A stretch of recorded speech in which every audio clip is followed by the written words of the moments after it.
Another day and another P. And I know what you're probably thinking. Another P? Is all this guy work on is P-Series Vespas? Right now, yeah.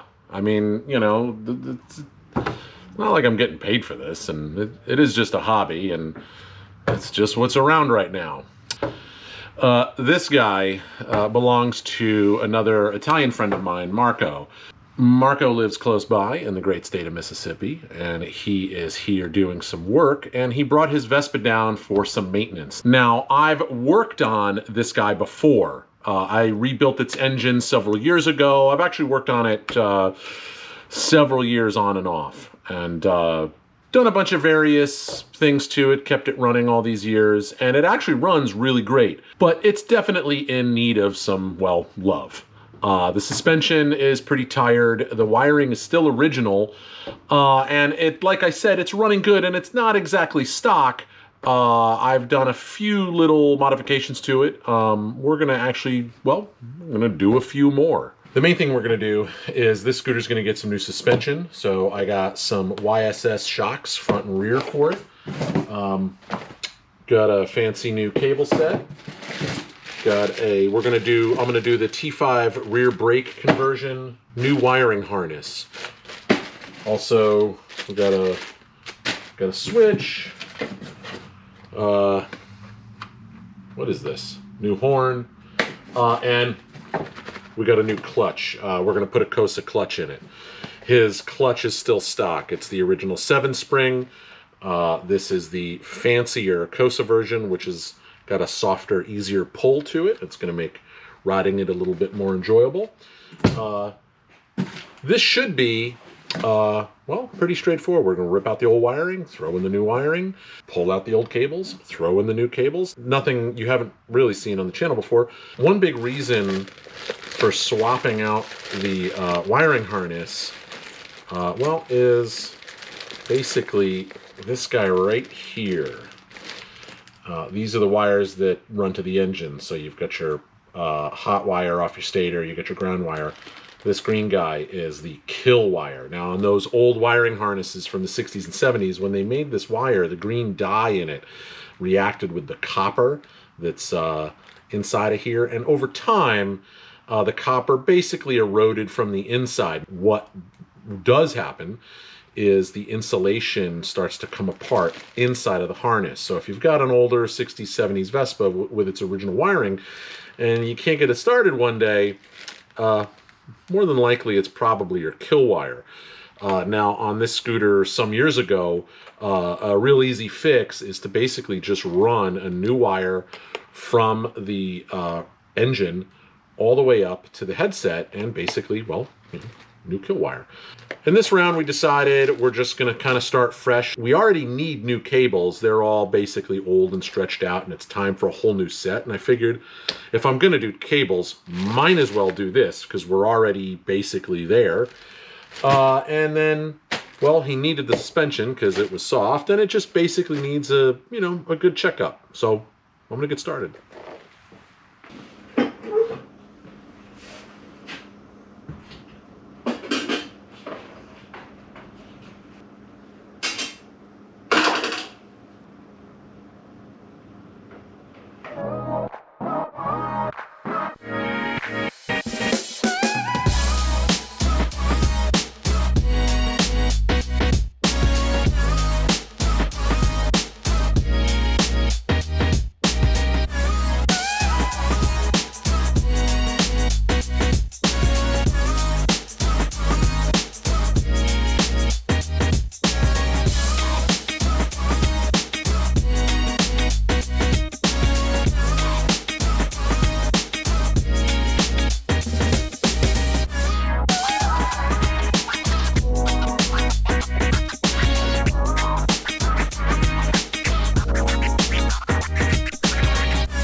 I've basically got everything broken down. 42 years worth of, you know, grime and gook. I kind of cleaned out the inside of the interior of the frame cavity here to give us a nice clean surface while we pull all our new cables and pull all of our stuff through.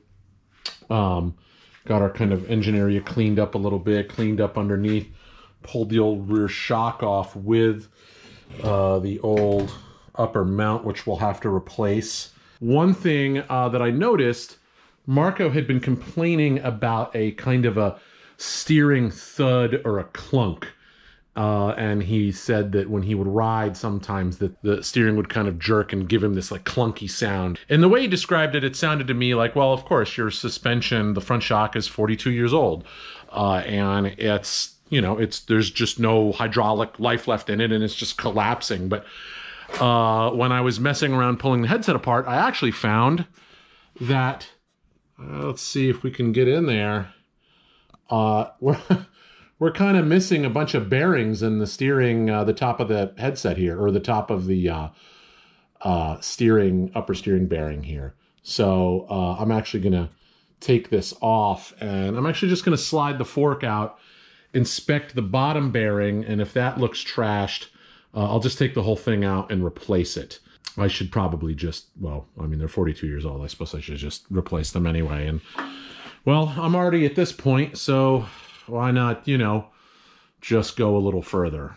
So, you remember when you were telling me about the steering thud? Mm-hmm. What was it doing? Stunk, stunk. All right, well, Stunk, stunk.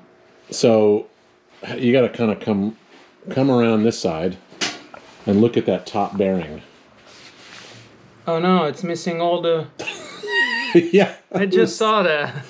Yeah, I started messing around in there and I was like, oh, well, there's the thud. Yeah, because it was the moment it doesn't get the... Yeah, so as you were spinning around, you're losing that. So, yeah, I'm going to pop the fork out, replace both bearings. Yeah, that might be a good idea. Yeah. I think there's like a little metal cage that holds all the bearings. Oh yeah. Yeah, that's what. Yeah, it was destroyed. Yeah, look at that. It's just. Okay, so there was the casing. Yeah, it's got like a little casing to it, and that's completely looks like that's disintegrated. Yeah. Yep. I think it just like got rusty and crushed. Yeah, that's it. Okay, now it makes sense. Yeah. Get the rest of that crap out of there. This bottom bearing doesn't look bad. No. It actually looks fine. Well, let's lift the body off the steering column. Yeah, just use it. Oh, the kickstand.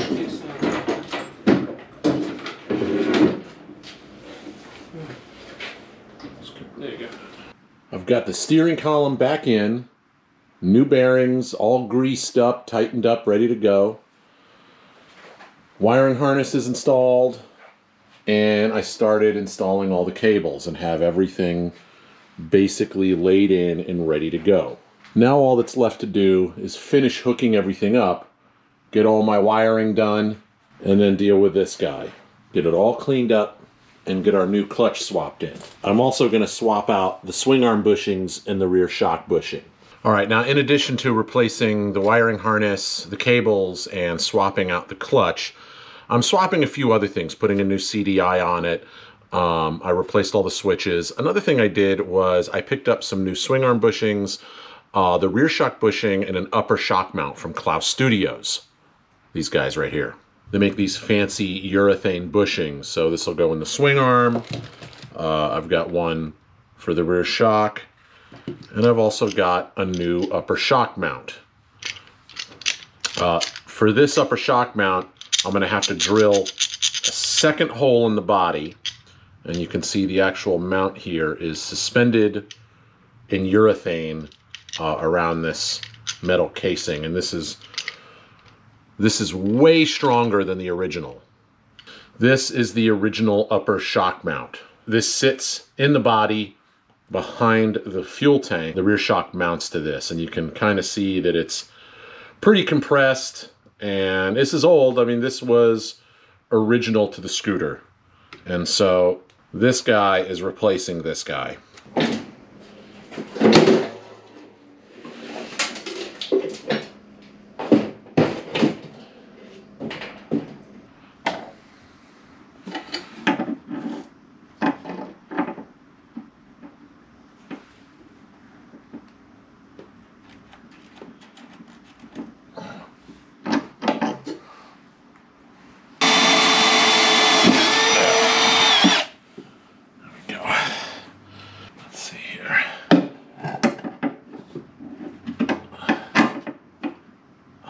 Yeah, that is dead on.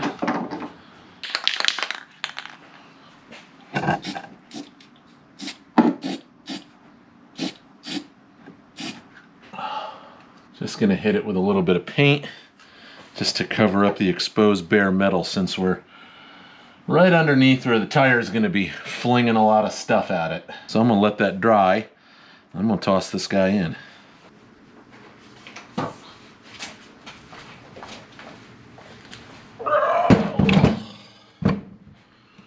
While I'm waiting for that paint to dry, I'm going to see about getting these old swing arm bushings out. There we go.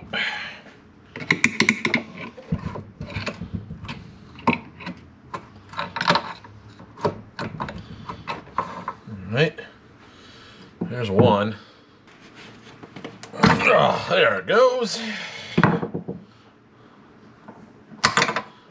There we go. Comes our washer.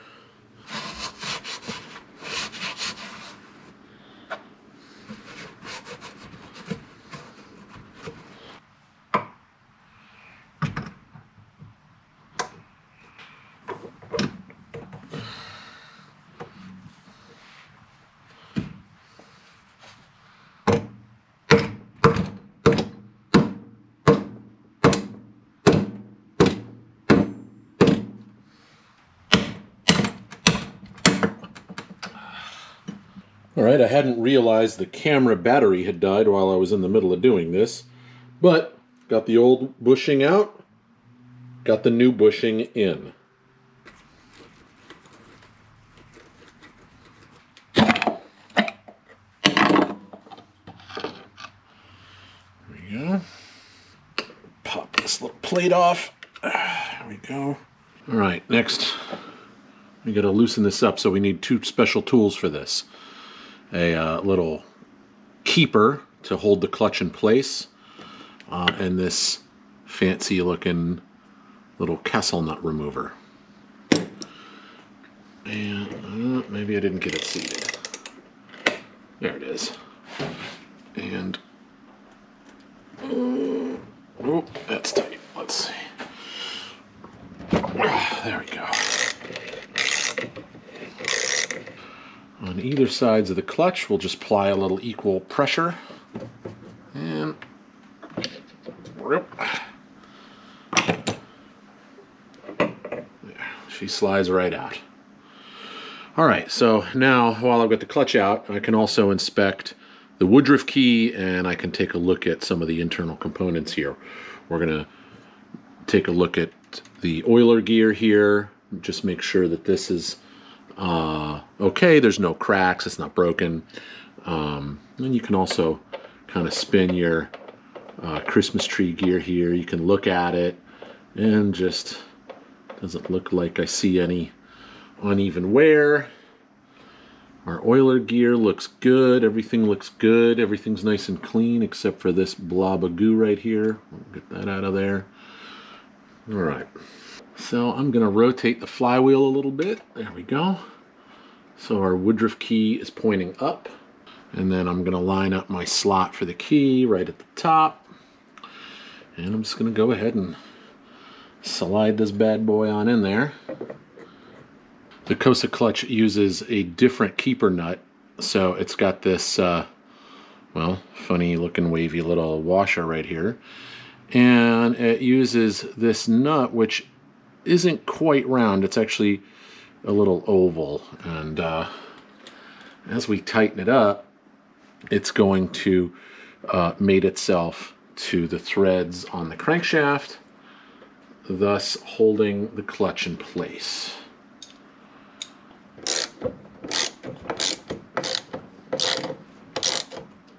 All right, we're going to torque this in place. It's about 29 to 32 pounds of torque.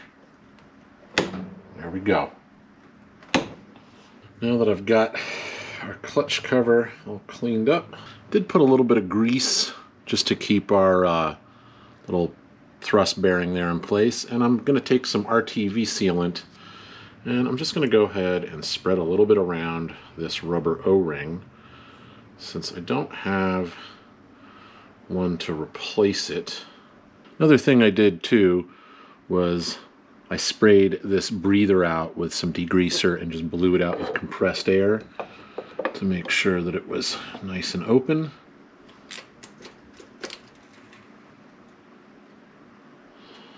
All right, now I'm not going to completely tighten this down. I'm going to leave it, I'm just going to hand tighten it, get it snug.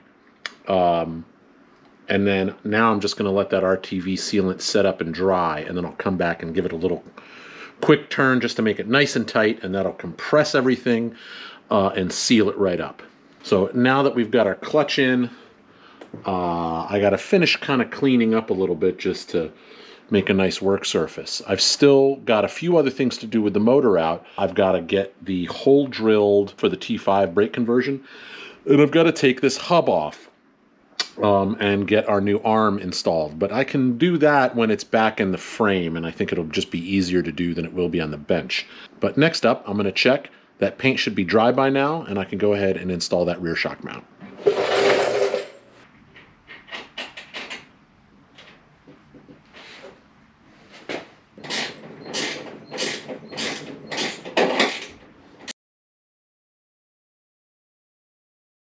A lot of time has passed since I started making this video. When I got started working on Marcos P, I actually thought it was going to take me no time at all. I thought I'm going to get in here and get this done really quick, and it's going to be a quick episode because, you know, I need content for the channel, and even though it's still another P-Series Vespa, it'll be very quick for me to put together, and I'll bang it out and whatever. And then that's not exactly what happened. Unfortunately, a whole lot of time went by, like a whole lot of time. I had to go back and look at some clips of video to actually see a date stamp. And the last date stamp I had was February. It's now July. It is actually July 4th weekend, to be exact. As I've said in other videos, you know, I don't exactly have Patreons or, you know, I don't get paid for this, right? So all of the money that it takes for me to work on these, well, I have to earn that money, which means I have to work. So a lot of time went by because, well, I got sucked into my job and I got sucked into other projects. And unfortunately, those projects did not include working in my shop on Vespas. They did include working in my shop on other projects.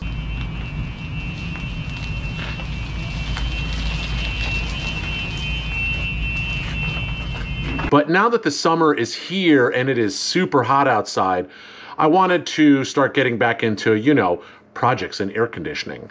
And that means shop projects. Behold, 2 future episodes. But it's about time we wrap this episode up. And this episode is all about Marcos P-Series Vespa, which honestly, as much as I couldn't remember the last time I worked on it, I also couldn't remember what the hell I did to it. So it took me a little bit of time. I had to get the shop cleaned up and basically get reacquainted with the project. And I've been back to work on it, and I'm almost there. There's still a few little details to tighten up, but basically I've got all the wiring and cables in. I've got most of the wiring basically complete. I think I've got all the cables hooked up. I've got to finish with the top of the headset, getting the speedometer all hooked up. I've got to get the fuel tank put back together, reinstall that, get the seat back on, you know, all those little basic things. But I'm actually super close to having this basically ready to go again, where I can fire it up, test out all my electric, make sure everything's working, and then say goodbye and let Marco ride it off into the sunset. So I've got the wiring harness in, It's more or less hooked up. I've got all of the new cables run, set up. We put new shocks in it. I put a new upper shock mount for the rear shock. It's got a new Kosa clutch. I also replaced the stator and CDI. Got all new electronics, new wiring, new cables, new suspension. All I've got left to do is put the gas tank in and get the gear selector hooked up and get the clutch hooked up and adjusted. Hopefully in not so much more time, well, I'll be riding it. So I've got a problem with the choke tube. When I took the cable out, the little metal, whatever you call it, ferrule or whatever, on the end of the cable didn't come out with it. And it's actually stuck in this little crimped piece of steel that's welded into the body.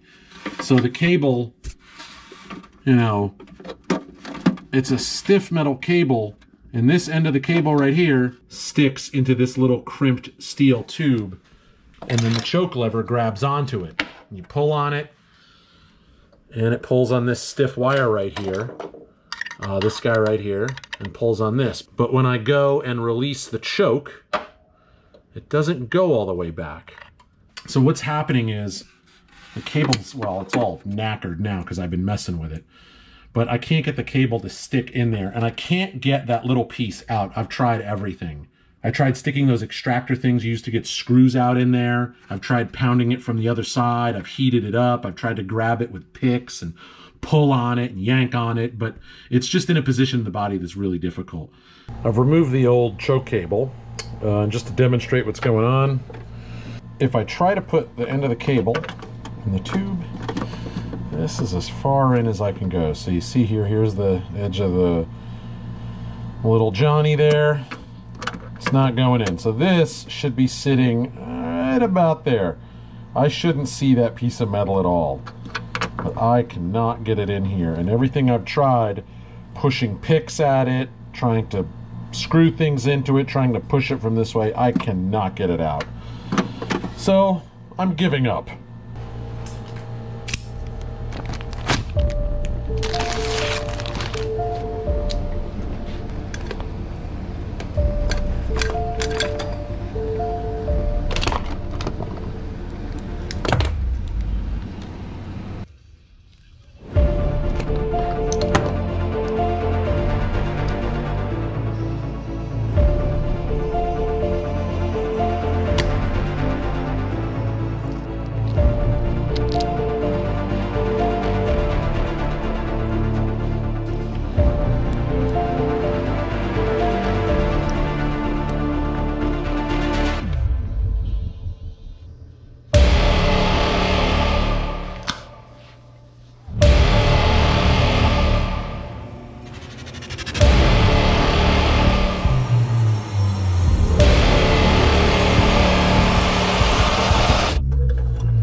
The tube was rotated a little bit counterclockwise, I think, just from me wrenching on it.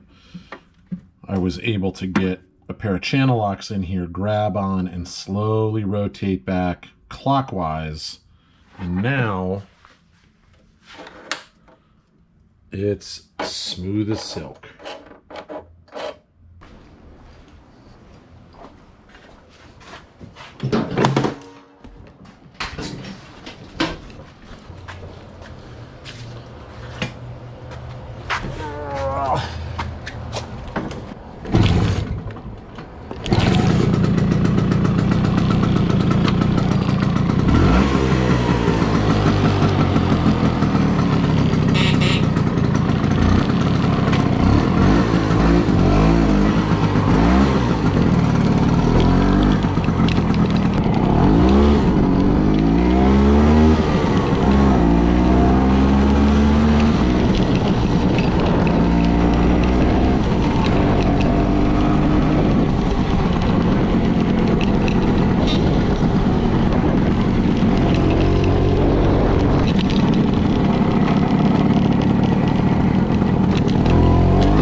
Well, that only took half a year. Well, Marco's Vespa is running great.